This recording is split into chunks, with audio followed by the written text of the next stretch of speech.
Welcome to the program, everyone. I'm Christiane Amanpour, working from home in London. Another weekend of protests over the killing of George Floyd, both here and in the United States.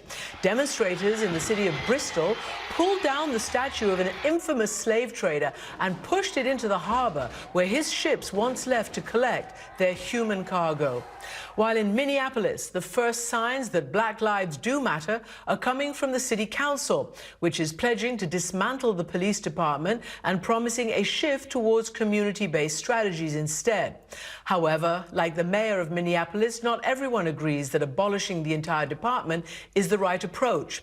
As Congress proposes sweeping new legislation aimed at eliminating police brutality, we want to take just a moment to remember what leadership in the face of historic injustice looked like. The day after Martin Luther King was assassinated in 1968, Robert F. Kennedy made a famous speech, and here's an excerpt of that audio recording, which is also covered with images from right now. Any American's life is taken unnecessarily, whether it is done in the name of the law or in defiance of the law. Whenever we do this, then the whole nation is degraded. And yet it goes on and on and on in this country of ours. Too often we excuse those who are willing to build their own lives on the shattered dreams of other human beings. Some accuse others of rioting and inciting riots have by their own conduct invited them.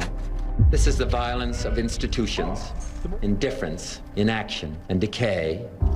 This is the violence that afflicts the poor, that poisons relations between men because their skin has different colors.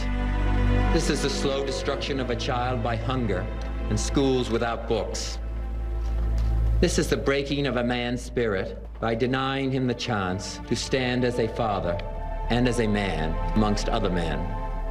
We learn at the last to look at our brothers as aliens. For when you teach a man to hate and to fear his brother, when you teach that he is a lesser man because of his color, then you also learn to confront others, not as fellow citizens, but as enemies, to be met not with cooperation, but with conquest, to be subjugated and to be mastered. We learn to share only a common fear, only a common impulse, to meet disagreement with force. But this much is clear.